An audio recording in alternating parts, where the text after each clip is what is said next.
While esports is now considered a sport by many, which is a hot topic within itself, there are plenty of questions remaining when it comes to getting the most out of players. At least that's my understanding. But today we'll get a better understanding of that because I'm joined by Adamas Esports CEO Caleb. So, firstly, thank you for taking the time, my friend. And it's been a while since we spoke. My pleasure. I'm excited to dive in and educate people on this important topic.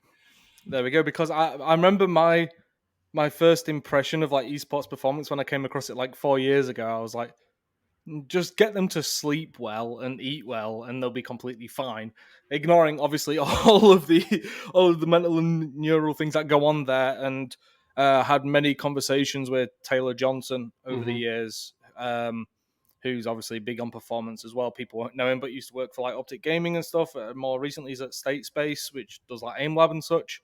um, and he opened my eyes a lot. And then I realized, okay, there's probably a lot we don't know.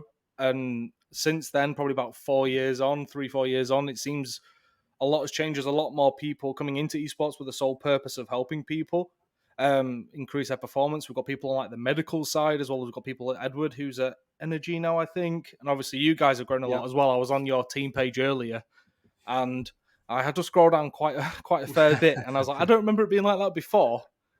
No, So, that so can you give us like I guess a basic rundown of what you guys do over at Adamas, yeah, please? for sure. Yeah. So at Adamas, so we've been in the space now for 4 years. So the timeline is consistent with what you're saying, Adam.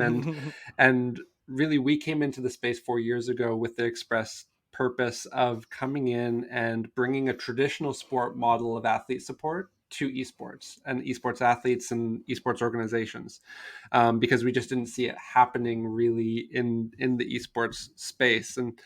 And so really what that looks like is we come in to professional esports teams and work with the athletes, the coaches, and the management to make sure that there's a level of wellness across the board. So lifestyle optimization, whether that be sleep, nutrition, exercise, but also in where we focus a lot of our time is on the cognitive performance side of things. So the mental skills training, sports psychology, helping these young athletes, these young men and women, be able to deal with the stressors and um, the cognitive load that they are going through on a daily basis. I mean, you're dealing with a sport where there's no other sport on the planet where the athlete trains for 10, 12, 14 hours a day, 6 days, oftentimes 7 days a week, because on their days off, they're just playing their game as well. Even if Hmm. it might not be structured training, they're still playing their sport.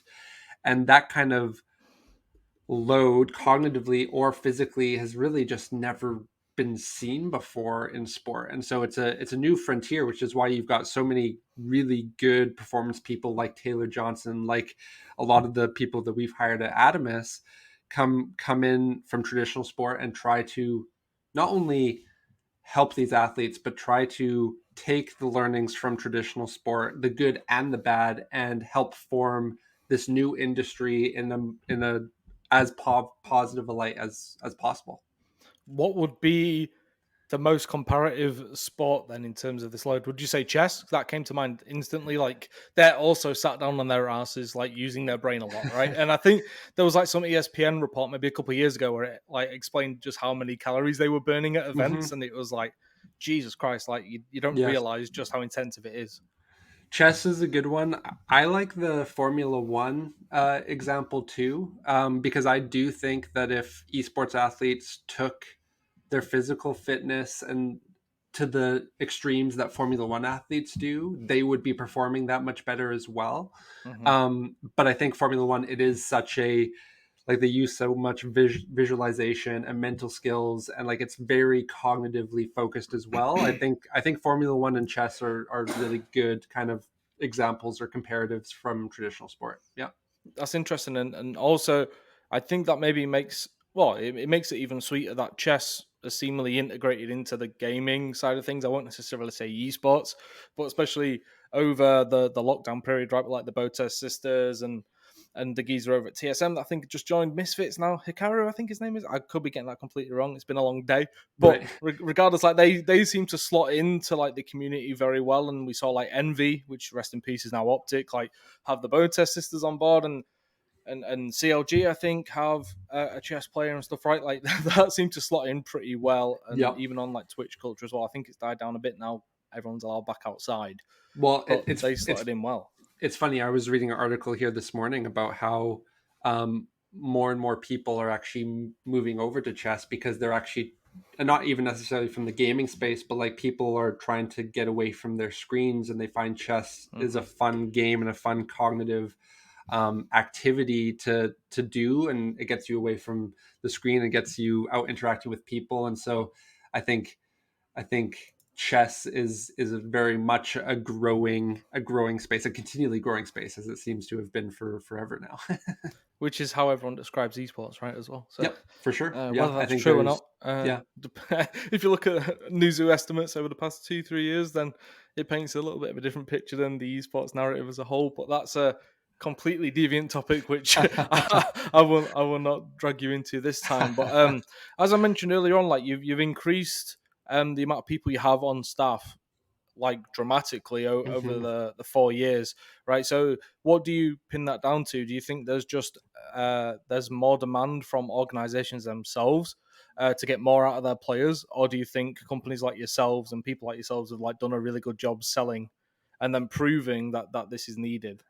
It's a really good question, and I mean, to be completely open and transparent, we were a 4-person team at this time last year, and now we're a 10-person team, and so most of that Mhm. growth has happened in the last year. Yeah. Um, I think, I think yes, I think we have done a good job, and we're not alone. There's a lot of great players in the space doing important work, educating teams and players as to the importance of wellness and performance training and these important topics. But I think you'd be hard pressed to find any teams or people serious about this space now who wouldn't accept that performance coaching and wellness training is important Mhm. to esports performance. Um, I think that there's still a long ways to go in terms of where it needs to get to, but I think that I think a lot of it from an Adamas growth perspective. I mean, we hire our coaches based on personableness and personality first and foremost. They all have master's degrees and whatnot as well in sports psychology or strength and conditioning or whatever, but they are world class at building relationship with the athletes that they work with.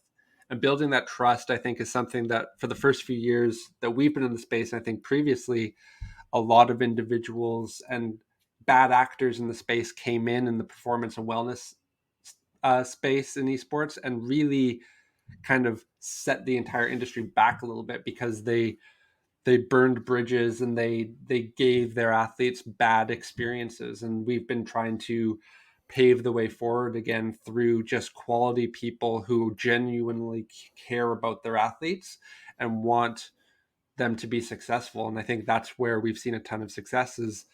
The teams and the athletes we're working with, we've been working with a lot of them now for multiple years, and the word's getting out in the industry that we're doing, I think, something different, which is why we're being able to grow and at the rate that we are. Got you. And so, just for a bit of context, for people watching, are you able to list off your roster of clients at this point? Because it's looking pretty tasty. Yeah, so we're expanding pretty aggressively into Europe. There's a few teams I can't announce yet, but I'll be able to announce soon on that side of things. But in North America, we're working with version 1 and the Minnesota Rocker. In the Call of Duty League, we're working with TSM across all of their tier 1 esports.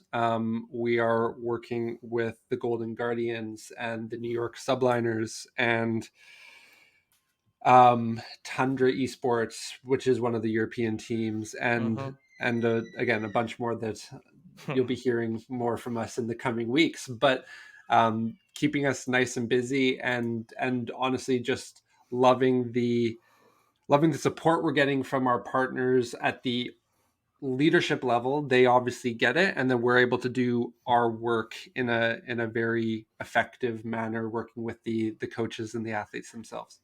Got you. And I mean, I'm I'm going to take the shot in the dark here and say you guys don't do this, but would it be irresponsible to provide like a one size fits all like program versus obviously working out the demands and needs of each team and I guess each player in fact as well?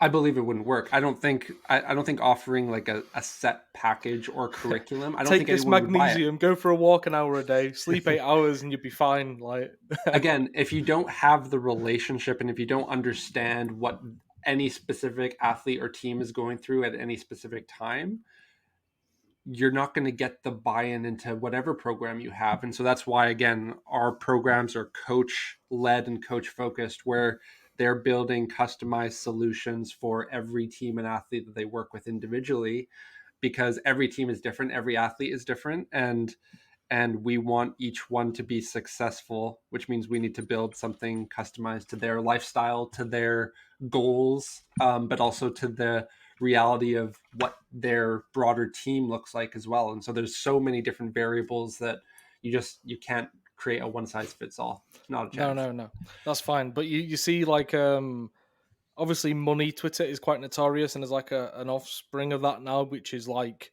I don't know how to put it, like masculine Twitter, where they say like go outside and tan your nether regions for an hour and take this before bed and never wear this material and like don't touch receipts because that's got a certain chemical within it which is going to hurt you. Like there's all and they're just putting out the very specific niche things which I don't imagine are backed by science a lot of the time, and then expecting everyone to follow it and their lives are going to increase tenfold, like it's kind of antithetical to the actual I guess approach people take that working performance and how they administer that to their clients. I don't know what parts of Twitter you're in, Adam, Oh, I but will show you an account I after avoid. this and you will love it. Okay, I avoid that kind of stuff, or try to as best as possible, and yeah, we try to keep our things science based, evidence based, and make sure that what we're doing is actually works and isn't just like witchcraft. Okay, I'm not going to confirm or deny whether I've tried any of those things, by Fair the enough. way. But to be cruel, I want to try and put a number on it. How, like, if you can, roughly speaking, obviously we're not going to take this as gospel unless you do have all the answers. But um, just how much of esports performance is tied to mental versus tied to physical? Would you say? Because obviously it's not a physical sport in the same as a football or the fake football in America, Yeah, uh, or even tennis or something, right? yeah. So, like, would you say it's majority mental and physical is just a nice bonus? Like, how do you weigh that up? First of all, I love that you called it fake football in America. That's what I call it too. I love It that. proper football and fake football. um, but to answer your question, um, you're gonna have to repeat that question now that I just Okay, yeah, yeah. sorry. I was just asking, like, how much of esports performance, as you know it right now, is Yes. tied to Yeah. physicality. So you're gonna hate my answer, because it's the reality is it's all linked together. So you can't have one without the other. That's the answer I wanted, by the way. It's not Yeah. I don't hate you, I Okay. love it. Fair enough. Good. The reality is that like all the science shows that cognitive performance, which again, esports athletes are cognitive athletes. Like let's be honest about it. Like they don't need to run a marathon. They don't need to have super cardiovascular fitness. That would help in a lot of cases, but like they don't need it. Like at the end of the day, they need baseline levels of physical fitness, 100%. But they need to be cognitively performing athletes. They need to train their brain, train their mental skills, and make sure that is kind of performing at peak levels. And how you do that a lot of the time is by optimizing your lifestyle. The Hmm. fuel you put in your body, food and drink, is directly correlated to how well your brain is going to perform at any given time, how much sleep you get, how much physical exercise and sunlight and like time you spend outdoors you get, what actual IRL relationships you have like on a regular basis, and seeing people in person. All of these things are key to not only mental performance but mental health. And you're seeing in this industry like it's almost on a daily basis now. You're seeing someone, whether it's a content creator or esports athlete, um, complaining about their mental state and how they're feeling, and so the link between the physical and the mental is you can't separate them, and Hmm. so yeah, that's my answer. That's fine. Though. It's a good answer, and I think like anecdotally, physical activity helps mental a lot in terms of say when I was going for like a personal best in like the 5K, Yeah, like obviously the mental toughness that is needed to sustain a pace that you feel a slight bit uncomfortable with is huge. But mm, also at that point, at one point I started to panic. I was like, oh, I'm not going to reach this. I've just ran. I've been running for 19 minutes flat out, and I'm not going to reach this next target or whatever. And I think like staying calm under stress is huge. So that's why there are some benefits perhaps to the cold plunges and cold showers and all that yeah, kind of stuff as well. It obviously is some physical aspects to it, but like just keeping yourself calm when you're in the high pressure moments is obviously going to be huge in esports because you look like a 1 versus 4 clutch in CS:GO in a major, and if he wins that round, they stay in the game. If they lose, yeah, then they're out of the mate. Like those kind of situations do happen, and not many things can prepare you for that exact moment. Like a yeah. performance coach can tell you, like, okay, just keep calm when it comes to these moments, but that's nothing to pull on versus like if you're constantly putting yourself under stress physically and mentally, like I just feel like that's going to offer a lot of advantages, you know. Well, and compare that to traditional sport again is so if you look at UCSGO as an example, they've got tons of majors kind of throughout the year where that kind of make or break moment is happening like 20 times a year. Whereas in traditional sports, like if you're looking at proper football, for example, and you look at what like a Liverpool FC goes through, is like they've got the league season where really crunch time doesn't really happen till the end of the season, and they've Hmm. got the Champions League and a few others, but like they've got two or three make or break games really a season to go through, and the rest is just it's a grind because you need to like perform at your best, but there's a total different level of, I think, stress in some ways mentally on not only a lot of these athletes, like they're in esports, they're trying to like every time they win, that's actually increasing their salary and like their earnings. So there's that pressure, but there's also the pressure Hmm. of like they're dealing with elimination games on like a monthly basis. And that's just there's a lot of stress that goes into that. For sure. Yeah. And looping back to esports a bit, I want to speak about the non-players for a moment. Those are obviously relevant to the players as well. Like something that's it feels almost endemic to our scene is burnout. And I think partly it's because it's a young nascent industry, and thus like you have to work really hard to prove yourself. And sometimes you have to wear multiple hats to justify your one salary payment and all these kind of things, right? So naturally that's quite taxing. And you add Yeah. on the fact that a lot of people are gamers. Like the reason they got into esports is because they love games. So the way they switch off from sitting down and staring at a screen all day is to sit down and Stare stare at at a the screen screen some all more. night Yeah, playing exactly. video games. Which, if they're having a particularly bad session as well, that could add to the stress. Or like even their the stuff from in the day work wise can affect their performance there. You know, like Hmm. burnout is a huge thing, and I've definitely been at the brunt of that a few times. Definitely earlier on in my career, I've got better at just like knowing when to switch off, and I make a conscious effort to switch off these days. But like, I know I'm not alone in that. So like, so it's I'm not saying it's unique to esports per se because Yeah. there's a lot of young industries on the come up, or even the long standing ones where a lot of hours and a lot are required and a lot of stress is taken on. You know. I think I think industry plays a role for sure. I think it's also a maturity thing. I think if I look at my own career, like my first kind of 5 years of career, I was just burning the candle at both ends kind of thing. And honestly, like I never got to the point of burnout, but like my identity, because I was young and immature, was in my work. And that's what you're seeing in Hmm. esports is like there is no work life balance because they're gamers, and you, to your point, like their work is their game, and their fun and their like relaxing time is their game, and there's not much other than that. I think when we're talking about industry, there's a lot of professionalization and maturity that still has to happen at the industry level. I think there's lots that the game developers can do, and I think we'll figure that out, that balance of like changing metas on a bi-weekly basis, or sorry, bi-monthly basis, um, isn't really sustainable for an athlete base where you have to stay on top of change, like League of Legends, changing champions, changing items all the time. Like that's just, they have to grind in order to stay on top of things. So I Hmm. think there's a responsibility and there's a level that developers are going to have to find that is appropriate for the competitive gamer base while still fresh enough for the casual gamer base, because that's one of their challenges. But I also think Hmm. we haven't figured out, there's a concept called periodization in traditional sport, which is okay, how to train smart, not hard.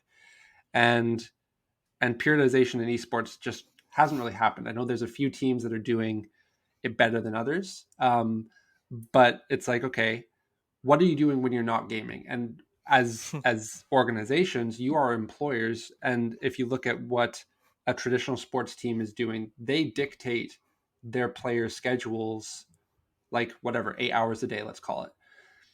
The teams in esports aren't really doing that. I think there's a little bit too much control by the athletes in some cases, but like there should be like mandated like non-gaming times, like even during the workday for these teams where they are out touching grass or whatever it might be. Like there's there's enough blame to go around as it relates to the burnout conversation, but there's a lot of ways that we can start to fix this, and I believe it will. I think it will take time, but I think the industry will get there for sure. I mean, that's one of the reasons we're here. And you speaking on that made me think of Astralis. Now I could be completely manufacturing this in my mind, but I believe maybe like 3 years ago they inbuilt like team building exercises where they take a week off and do like a boot camp, but not the gaming boot camp, like just pure team Yes. building exercises. Let's go Yeah. out in the wild and Yeah. camp or something like that. I can't remember exactly what it was, but I believe I saw that, and I guess that's an example of what you mean, right? So, as you say, it is happening, but like, there's definitely not a standard across the board, and I don't think there doesn't seem to be like a central hub or one person in particular that's really putting all this invaluable information out there for free. No, I I don't think. I, I don't think so, but I don't think information is going to change behavior enough either. I think again it has to come from people building trust. And so like one of the good examples, so Lars, I think you pronounce his name Robel or Robel. He was, I believe he was one of the performance coaches at Astralis for a bunch of years, and he's just recently gone to Team Vitality, and he did Okay. exactly what you were talking about. Is like he joined Team Vitality, I think, in last off season, and he took the CS:GO team out on like a winter like boot camp. Like they went out into the snow, and I think they lived like they.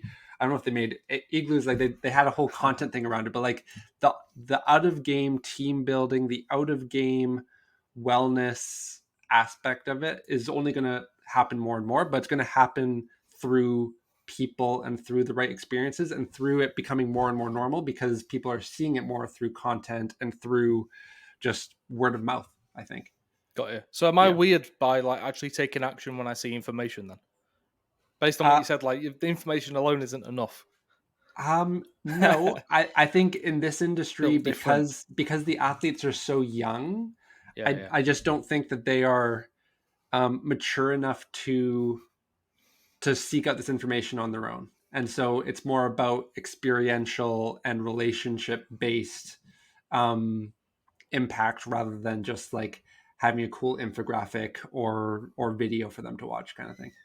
I get it. I get it. Yeah, Okay, yeah. fair enough. And one thing we touched on earlier a little bit was like esports not being seen as a sport by some. And just as a little aside, do you get a lot of shit from people who work in sports and sports performance for working with gamers and calling it a sport and calling them athletes? Is there A kind lot, of something there? a lot less than I used to. I think there's still a lot of misunderstanding about what we do in esports by traditional sport people. But I think it's funny, like the number of traditional sport people that we've brought over to esports who work now directly full time in esports with us. Mhm. The number of people I talk to in traditional sport who like are very intrigued, and they're like working at the highest levels of traditional sport, and they are very intrigued by esports and like by working with us.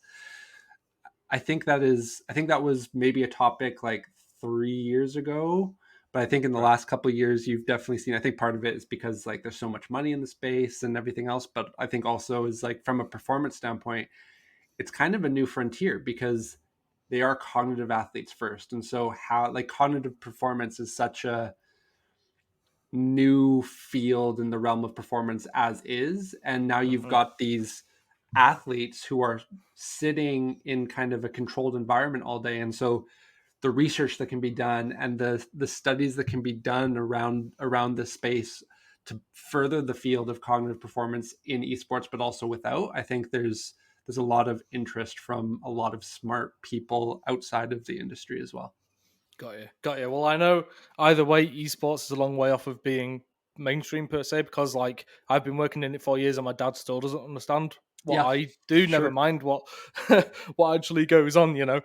uh, which is very anecdotal, but I think it goes for most people. Like, if you're on the way to a LAN to cover an event or work in an event or something like, and you get in an Uber and they ask what you do, you're like, oh, I work in esports. They're like, what's that? And you're like, Yeah. gaming. They're like, oh, like Fortnite, and it's like. Right. Yeah, Uh, Ninja, Fortnite, they'll yeah. you'll get a few That nods, and then that's as far as it conversation goes. Yeah. that conversation is a mainstay in esports for sure, isn't it? Mm. And maybe it's died down a little bit. I don't know. I Hmm. haven't been to an event in quite some time now, but I remember actively just saying I work in tech. Right. I Yeah. was like, yeah, just write about technology, mate. Yeah, like, it's just so much easier to do it that way, And speaking of tech, like Gscience, Yeah. I believe we're building an app and everything, and a bit of context there. I I'm not going to say I discovered Gscience. I nearly said it, but I don't mean it in that way. I was first made aware of Gscience, I think, in 2019 when they won like an investment pitch Yeah. competition at Esports Insider London, where I worked at the time. And I saw them right after they won, and at that I spoke to Ryan, the founder, a little bit, and I was like, okay, these are people to pay attention to. Hmm. Fast forward 3 years, you recently announced that you've acquired them. Yeah. So, like, what's the play there? Is that part of the European push? It's multifaceted, Adam. It's part of the European push, 100%. I mean, we've built a great reputation for ourselves in North America, and we continue to grow there. But we want to have an impact globally because I think because it's such a global industry, if you're not working in every region, you're only having a fraction of the impact on the industry that you could be having. And so Right. we're very eager to build out aggressively in Europe, build a performance team, but also build out our partner base and our client base there. And then from there, Asia and South America. I've got world domination plans, buddy.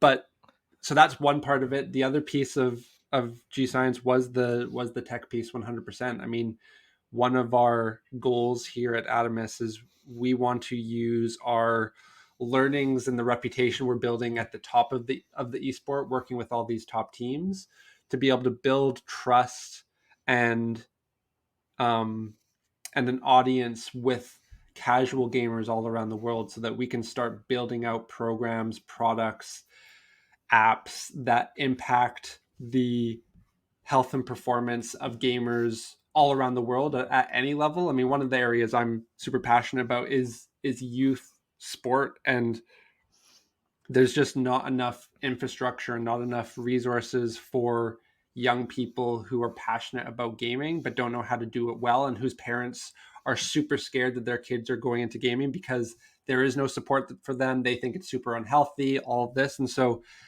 we are really passionate, and we will be um, releasing more and more value to the broader community as we continue to evolve here. And part of the Gscience piece was bringing in some of the IP to be able to go faster as it relates to building more consumer facing products. Interesting. Okay. Yeah. Okay. I won't press too much on that. I'll let you announce things at your own pace. I know it's Cheers. fresh since the announcement, right? How long Yeah. ago was that now, as of recording? The announcement happened last Tuesday, I think. There So we go. it's fresh. Yeah. So a week. There we go. I'm just gonna say I didn't receive the press release, so I think did I cover it in the end? I don't know if I did or not because I didn't receive a press release. But anyway, I'll not press too much on that as well. Just joking about. But Noted. Yes. speaking on like advancements, as you say, like cognitive performance and esports performance, like are a lot of those advances coming from within esports at this point, or do you find a lot of it is outside of it because maybe it's better funded, it's part of sports, which is that is going to be better funded than esports has been around a lot longer and stuff, right? Where they're looking for any like micro advantage they can find. It's coming from all sources at the moment. It's because it's such a trending topic just in performance generally. Like you're seeing things coming out of more the executive and business space because again, cognitive performance for executives is so key. You're seeing like a lot of it's driven by the military and military research and kind of progression there. You're seeing it from traditional sports. You're seeing it from esports. Like it's very much a push across the board of like if you're a high performer in whatever you're doing, like there is work being done on the back end of like cognitive performance. And so it isn't any one group or industry. It's very much a global push at the moment. So how much do you look outside of esports then to make sure you're staying on top of things? I assume you're reading all of the papers that are published and speaking to people outside of esports all the time. And if so, how the hell do you stay on top of all of that while running a business? Because that's not easy, mate. Adam, I leave the scientific papers and research papers to the There people on my team who understand them. we go. Understood. Understood. A lot of what I do is more industry trends from traditional sport, from business, and look at how we can bring that in. Because again, we work a lot at the athlete and the coach level, but we're working more and more at the organizational and like organizational leadership level too. Is like training and supporting staffs so that they can do a better job of running their organization, and then it's a trickle down effect down to the coaches and down to the athletes. And so we really look at performances at a 360-degree level of any organization that we work with. And so it is very like whether I'm looking at a executive coaching service from business or traditional sports, what they're doing, or even military in some cases, like I'm very aware of what's going on, but I leave the scientific stuff to the scientists. That's fair. I don't, mate. I just pretend to understand it all Yeah, when I fair see enough. I things. respect it. If Bro you see it on science, right? Twitter and someone says it came from a journal or a paper, then it must be true. Yeah, that's right. And therefore I move on smarter. But I want to shift gears a little bit. Again, I keep saying that a lot. That's becoming a catchphrase. Shift gears. I want to change topics a little bit and move on into the kind of company side, like building a company, finding Mm, people how to get jobs in this area. Obviously, at Hitmarker, the leading jobs board in games, but in games and esports, so it's yep. important that we touch on that. So it's hard to know where to start exactly, but I would say like, how have you found people that are suitable to work for your company over the past year since you've gone from 4 to 10 people? Like, obviously, finding the right people must be pretty difficult, but it's also imperative to the business, right? Yeah, it is the most important thing to our business. If we don't have the right people, then we're not going to have teams that stay with us year over year. And if we don't have teams that stay with us year over year, we're in trouble. Yeah. And so it's very key. And I think we've we've done a good job we've done a very good job today. I've got a team of world class. I call them my Avengers of esports performance. I'm the Nick Fury, and I've gathered Avengers here. But the to answer your question, I mean, what I'm looking for, and I touched on it briefly earlier, was I'm looking for personality, and I'm looking for a track record of building long term lasting relationships with athletes or just with people. It might not even be from traditional sports. It might be someone Mhm. coming, there might be an executive coach coming from business who I bring on because they've got the right stuff. It might be a life coach from just life coach world at that level. I mean, we we have there's a lot of performance disciplines in esports that are needed, from nutritionists to physiotherapists to mental skills trainers, sports psychologists. Like it's wide, and we cover off a lot of those buckets as well. But if you can't connect with the people either you're talking to either through a screen or in person, preferably both, Hmm. then we're not for you. I mean, there's going to be lots of teams that probably would hire you, and good for you. But I mean, one of the things I want to say is like I think there's a lot of performance coaches in the space who think they need a PhD to work in esports.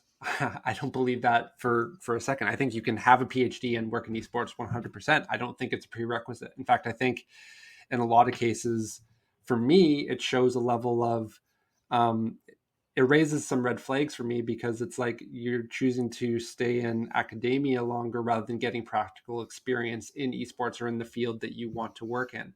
Okay. I think I think there's lots of jobs for academics and researchers and those types of performance people in esports because there's a lot of research that needs to be done. There's a lot of groups like Logitech and universities all around the world who are doing great research. Um, but in terms of what we look for, it's you need a background in performance and you need to have the right personality fit, not only to fit our internal culture, but to be able to build these relationships with athletes and coaches. And then if you fit those two things, then we're starting to have some serious conversations. Okay. Okay. And so, on a specific level, then, how would you recommend somebody gets into esports performance? Not obviously from a job front, that would be cool. Like, if they like, what would you say they need to get into that? But like, Yeah, even at least like, where do they start to look if they're interested just in the field in general? yeah. I mean, I think from a skills basis, Hmm. you need to be looking at like mental skills training. If you're more passionate about the industry than about any specific performance discipline, then pick mental skills and sports psychology because those are the most impactful and most sought after skill sets in the space that I've seen. Right. If you're already a physiotherapist or you're a nutritionist looking to get into the space, there's great. I mean, reaching out to us at Adamas, like network is in every industry. It's the magic pill, I guess, to take is like networking with people who currently have the job that you want and understanding what they did to get the job, understanding the skills they Hmm. have, and like following their path a little bit. I mean, I don't think there's a better way to go about it than that. It's not an answer that lots of people want to hear. They'd much rather learn from a class or something. But networking and building relationship with people will always put you on the right path, I think. For And sure. I So, like and to sorry, that go point, like I know for me and for the people at Adamas, my performance director and all the coaches, like everyone in the space that I've reached out to and everyone I've hired are more than willing to welcome new people in the space and to have an introductory call with anyone. If you're a student, if you're a new grad, if you've been in kind of a different industry for the last 10 years. And so reach out because the industry is fairly open and friendly. And yeah, it's if you don't ask, you don't get. as long as you avoid people like me, it's very friendly. No, no, Avoid no. Adam. Yeah, I agree. Well, I've had like I've done many of those calls myself. So even when it's not like they're looking to get into journalism, they're like, "I'm interested in esports. I've got some questions. I don't know what's what." Especially in like the first 3 years, I would take like almost every call and spend like a good half an hour, like trying to point them in the right direction, maybe Yeah, make some connections. I don't want to burden like people in my network too much, just like introducing them to 5 new people each day yep, and loading them up. But like certainly there are people out there who are willing to help. These days, I try to do it a bit less because I feel like I don't know, I'm a bit too jaded. I'm just gonna be like, yeah, don't bother with yeah, esports.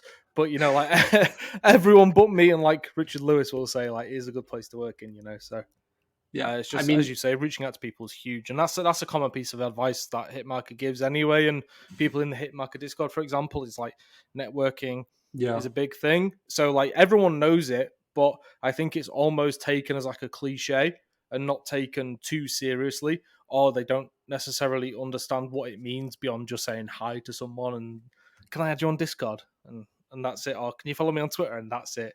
Like there's a lot more that can be done there if you actually are good at building relationships. And as you say, you look for people who are specifically good at building relationships and being personable. So yeah. it's definitely a skill that can get you hired. I mean, anyone who is looking to get into esports, I would just say like start off with five people a week on LinkedIn or on Twitter. Message them either directly on DM or publicly on Twitter. Tell them who you are, tell them what you want, be very open, and you're going to get responses 100%. And if you go 5 a week every week, you're going to build out a network in no time that Mm-hmm. of people in this space, because it's a very small industry. There's not that many of us. Mm-hmm. And it's worked for me. It continues to work for me, and it will work for anyone else too if you're disciplined about it, and you're provide like if you connect with someone on LinkedIn, please add a note with context. Don't just spam people and connect them with no message. Oops. And if you do that, if you do that, you're going to get responses. Yeah, for sure. And since we're on networking 101, the biggest piece of advice ever, as far as I'm concerned, is don't start it with "Hi, can I ask you a question?" Because one, you just have asked me a question, and two, I'm likely to say no these days because you've done that. So just be direct. Say like, "What's my problem? How you think I can help?" Or if you want to try and give me a bit of value somewhere and then Yep, get that some always back in helps. exchange, that helps. But yes, do not start just with like, "Hi, can I ask you a question?" Or "I have a Mm-hmm. question for you." It's like just ask it because we can skip a part of this out and you're more likely to get a response again. But like those kind of lessons are practical across the board no matter what industry anyway, right? So True. hopefully Yep. a lot of people will know them. But so you don't think, as you said before, like a high level education like PhD is necessary to get into this field? Not at all, especially at the performance coach level. There's going to be the odd team that, for whatever reason, thinks they need a PhD, but Yeah. most teams they're not looking for PhDs. They're looking for Hmm. someone who's willing to work hard across a number of performance disciplines and have an impact in their organization. And so, PhDs they work. And they'll open up other doors for you in the space in terms of research and stuff. But if you're looking to be a performance coach, get out there, build your network, and save yourself some time and money. Got you, got you. And last thing, it's going to be very open ended, and I know I'm going to get a vague answer, but I'm going to ask anyway. Um, what do you see as like the key areas that you'll be concentrating on or looking for innovation in over the next few years in esports performance?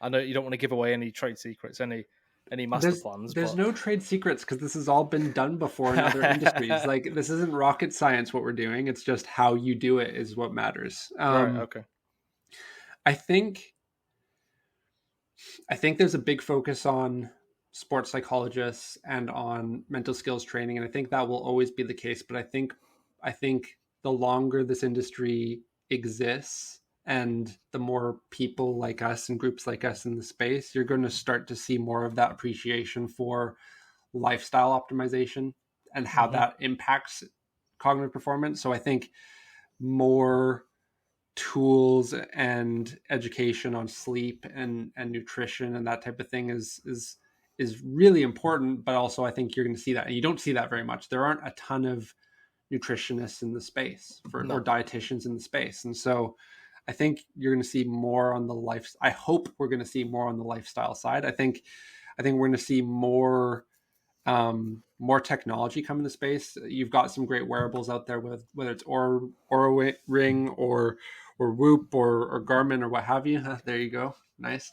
And I think the integration of some of that physiological data hmm with esports specific tech around cognitive load and periodization, and like how we can start measure burnout and to measure and to see the signs of burnout before people get burnt out. I think there's going to be more tech plays in that space. And then I think you're going to start to see, again, a lot of this mental health performance stuff start to trickle down to more casual gamers. That's at least our okay, plan. I think you're going to see that more because the gaming market is such a big market, and you don't want to stay at the top of the industry forever because it's a relatively small pond. And so there's a ton of there's literally billions of gamers worldwide who need help as it relates to health and wellness, and so I think that's going to be more and more of a trend for sure. for sure, for sure. And how much would it cost me specifically to have one of your performance coaches call me when I'm feeling lazy and tell me to get off my ass and go for a run. How much would that cost me as a daily service? Well, as a daily service, my. Well, I how need it every day. I'm up at 6 a.m., cold shower and stuff, but then I'm hesitating to put the running shoes on at the moment. So, it's funny, like every one of the athletes we work with, they connect with our coaches on Discord, and my coaches are reaching out on a very regular basis doing just that. Is like, it's just like pinging you on Discord and saying, listen, like, are you remembering to do your mindfulness exercises before you're gaming? Are you remembering to like go to bed at a certain time? So, you know what, for you, Adam, for you, I've got a special deal. We can talk offline, and $1 million that's right. per That's year, right. But that accountability is part of why for we sure. focus on the relationship building. Because if Hmm. you don't have the relationship first, you can't hold anyone accountable because they just won't respect you. But if as soon as you've built a level of trust and respect, they'll listen to you, or at the very least, they'll listen to you more than they would have before. Let's put it that way. For sure. Like Yeah. accountability and competition are like two huge things for me. So in April, I Mhm. managed to get 10 of the Hitmarker people, including myself, to do like a steps competition. So you would get the most steps. It was all on an Awesome. app. So Yeah. day to day, we could see what was what. Someone Cool. tried cheating the system at the end by not loading in their data for a few days to try and get the jump. But Yes. because of that, to show how much it fuels me, the person in second place had 300,000 steps. I was in first place with 400,000 steps. I like turned into like David Goggins and like in like the past like the last 4 or 5 days and just got another 100,000 just to prove Yeah. that I could do it. You know, like that's how the level I need. I was checking that app, no bullshit, 50 times, 100 times a day. I love that. I love that you know yourself, and you need to gamify and I do. competitify, if that's a word, the experience, and Hmm. that's the way it works for you. That's awesome. I'm nearly 500 days into learning Spanish, and that's because Duolingo has leaderboards. So Awesome. I refuse to get demoted into Onyx from Diamond or whatever it is. So like I stay Excellent. at the top, mate. Like that's how it is. But yeah, I love there's that. different things that work for everyone, Yeah. right? But an opportunity now to plug whatever you want to plug, and we'll wrap things up, my friend. Well, Well, whatever you want to plug, like stuff that's safe to plug. I I I don't know, appreciate that. Yeah. not anything. No, yes. No, all I would say is, if you're interested in getting into the performance space, please reach out to me or any of my team. Like I said, we are very friendly and always open to having conversations and sharing what we've learned in the space. This is the only way the space is going to get better is if we collaborate and we learn from each other. And so please reach out. And I would say, just on the more direct side, like follow us on Twitter, follow us on LinkedIn, Adamas Esports, at Adamas Esports, and yeah, hopefully we'll work with you in some respect, or you'll see something from us that helps you in your gaming life, or just in life in general, because a lot of this is applicable, no matter kind of where you are in life. So yeah, that's all I'd say. Awesome. Nice one, mate. Thank you very much for taking the time, and everyone at home for watching/listening. Appreciate it. Another episode of Make Your Mark done. We'll see you for the next one. Cheers.